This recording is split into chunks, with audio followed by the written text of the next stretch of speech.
அல்லாஹ் ரப்புல் ஆலமீன் குர்ஆனிலே சொல்கிறான், அடியார்கள் மீது அல்லாஹ் வெளிப்படையாகவும் மறைமுகமாகவும் அவனுடைய அருளை பூரணமாக்கி இருக்கிறான். வெளிப்படையான அருள் எண்ணி முடிக்க முடியாது.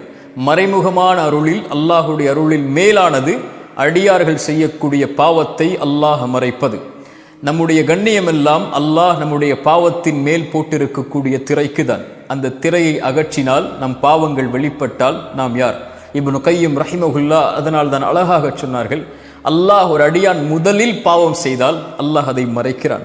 அது அல்லாஹ் அந்த அடியான் மீது வைத்திருக்கக்கூடிய அன்பது. அல்லாஹ் அதை மறைக்கிறான், யாருடைய கண்களுக்கு முன்னாலும் தெரியாமல். பிறகு அல்லாஹ் அவனை அழைக்கிறான் பாவ மன்னிப்பின் பக்கம். பிறகு அவன் மன்னிப்பை கேட்டால் அல்லாஹ் மன்னிக்கிறான். அதற்கு பிறகு அல்லாஹ் அவனை நேசிக்கிறான். சுப்ஹானல்லாஹ்.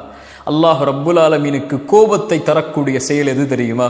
ரசூலுல்லாஹி ஸல்லல்லாஹு அலைஹி வஸல்லம் சொன்னார்கள், எல்லோர்களையும் அல்லாஹ் மன்னிக்கிறான், இவர்களை தவிர. இவர்கள் யார்?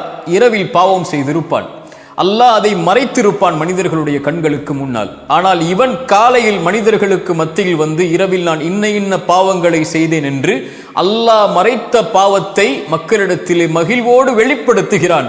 இப்படி செயலை செய்யக்கூடியவனை, இங்கு பாவங்களை வெளிப்படுத்துவதை அல்ல ரசூலுல்லாஹ் சொல்ல வருவது, அல்லாஹ் அவனுடைய அருளால் மறைக்கிறான், ஆனால் இந்த அடியான் அதை வெளிப்படுத்துகிறான். இப்படி பாவங்களை வெளிப்படுத்தக்கூடியவனை அல்லாஹ் மன்னிப்பதில்லை என்று அல்லாஹுடைய தூதர் ஸல்லல்லாஹு அலைஹி வஸல்லம் அவர்கள் சொன்னார்கள். அல்லாஹ் அடியார்கள் செய்யக்கூடிய பாவங்களை மறைப்பதை அல்லாஹ் விரும்புகிறான். இதை எப்படி விவரிப்பது இந்த நிமிடத்தில்?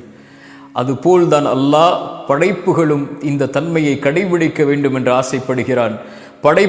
படைப்புகள் ஒரு சக மனிதன் இன்னொரு மனிதன் செய்யக்கூடிய பாவத்தை மறைத்தால் அல்லாஹ் அந்த அடியானை நேசிக்கிறான். சுப்ஹானல்லாஹ். ரசூலுல்லாஹி ஸல்லல்லாஹு அலைஹி வஸல்லம் சொன்னார்கள், யார் ஒரு சகோதரனின் குறையை மறைப்பானோ அல்லாஹ் அவனுடைய குறையை நாளை மறுமையில் மறைப்பான். ரசூலுல்லாஹி ஸல்லல்லாஹு அலைஹி வஸல்லமுடைய வாழ்க்கையை எண்ணி பாருங்கள். எத்தனையோ நபித்தோழர்கள் அல்லாஹ்வுடைய தூதருக்கு முன்னால் வந்து, யா ரசூலல்லாஹ், இந்த பாவத்தை நான் செய்தேன் என்று சொன்னார்கள். அல்லாஹ்வுடைய தூதர், எங்கே செய்தீர்கள், யாரோடு செய்தீர்கள், எதற்கு செய்தீர்கள் என்று யார் முன்னிலையிலும் அல்லாஹ்வுடைய தூதர் அவர் விசாரித்ததே கிடையாது. விபச்சாரம் செய்த குற்றத்தை கொண்டு மாஇஸ் இப்னு மாலிக் வருகிறார். அல்லாஹ்வுடைய தூதரை விபச்சாரம் செய்து விட்டேன் என்று நபித்தோழர்களுக்கு முன்னிலையில் அறிவிக்கிறார்.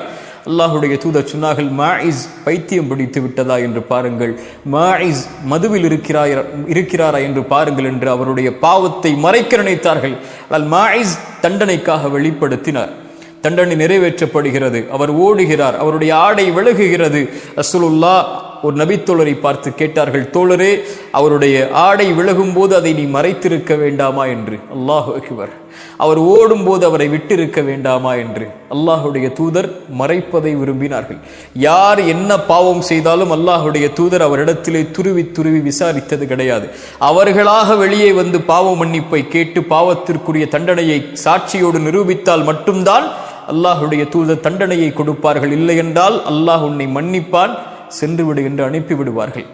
அல்லாஹுடைய தூதர் ஸல்லல்லாஹு அலைஹி வஸல்லம் அதை விரும்பினார்கள், நேசித்தார்கள், செயல்படுத்தினார்கள், பிறருக்கும் அறிவித்தார்கள். என் சமூகமே, பிறருடைய குறையில் நீங்கள் துருவி ஆராயாதீர்கள். அல்லாஹ் மறைத்த குறைகளை துருவி ஆராயாதீர்கள். நீங்களும் மனிதர்கள் தான், அவர்களும் மனிதர்கள் தான்.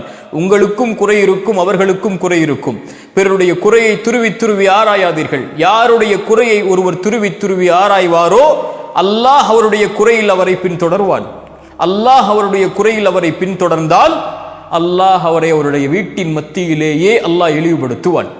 உங்களுடைய பாவத்தை அல்லாஹ் மக்களுக்கு முன்னால் வெளிப்படுத்தி உங்களுடைய கண்ணியத்தை அல்லாஹ் நீக்குகிறான் என்றால் நீங்கள் செய்த பாவத்தில் மேன்மையான பாவத்திற்குரிய தண்டனை அது. அது என்ன பாவம்? நீங்கள் பிறருடைய குறையில் மூழ்கி இருப்பீர்கள், பிறருடைய குறையை மறைக்காமல் இருப்பீர்கள். இந்த பாவத்தை செய்பவனை அல்லாஹ் அவனுடைய குறையை வெளிப்படுத்துவான். யார் ஒருவர் பிறருடைய மானத்தை பாதுகாத்து அவருடைய குறையை மறைப்பாரோ அல்லாஹ் அவருடைய குறையை மறைப்பான். ஏன்? ஒரு முஃமினுடைய மானம், ஒரு முஃமினுடைய கண்ணியம் இந்த உலகத்தில் இருக்கக்கூடிய அனைத்தை விடவும் பெரியது. கஅபாவை பார்த்து சொன்னார்கள், கஅபா நீ மேலானதுதான், ஆனால் உன்னை விட மேலானது ஒரு முஃமினுடைய மானம் என்றார்கள் ரசூலுல்லாஹ். அதனால் தான் சொன்னார்கள், யார் ஒரு சகோதரனின் குறையை தன்னை விட்டு திருப்பி விடுவானோ அல்லாஹ் அவனுடைய முகத்தை நரகத்தில் இருந்து திருப்பி விடுகிறான் என்று. சுப்ஹானல்லாஹ். ஒருவரை பற்றி பேச வருகிறார். ஒருடைய குறையை சொல்கிறார். ஒருடைய மானத்தை அவர் இப்படி செய்தார், அப்படி செய்தார், அந்த நிமிடத்தில் செய்தார், அவர் அப்படிப்பட்டவர், இப்படிப்பட்டவர் என்று ஒரு இடத்திலே ஒருவரை பற்றி பேச வருகிறார். அப்போது அவர் அதை தடுத்து கொண்டால், எனக்கு இது தேவையற்ற செயல். அடியானுக்கும் அல்லாவிற்கும் உள்ள தொடர்பது. அவன் பாவம் செய்தால் அவன் மறைப்பான், அவன் மன்னிப்பான். அவன் மறைத்திருக்கிறான், நீ வெளிப்படுத்த வருகிறாய், என்னை விட்டு விலகிவிடு என்று அவரை தடுத்து கொண்டால் அல்லாஹ் என்ன செய்வான்? என்ன செய்வான்? அல்லாஹ் நரகத்திலிருந்து இவருடைய முகத்தை அல்லாஹ் தடுத்துக் கொள்வான் என்று அல்லாஹுடைய தூதர் ஸல்லல்லாஹு அலைஹி வஸல்லம் சொன்னார்கள். நீளமான விவரிக்கக்கூடிய நிகழ்வுகள் அதெல்லாம். ஆனால் அல்லாஹ் ரப்புல் ஆலமீன் ஒருவரை நேசிக்கிறான். அவர் யார்? பிறர் செய்யக்கூடிய பாவங்களை மறைக்கக்கூடியவரை. அல்லாஹ் மறைத்திருக்கிறான், நானும் மறைக்கிறேன்.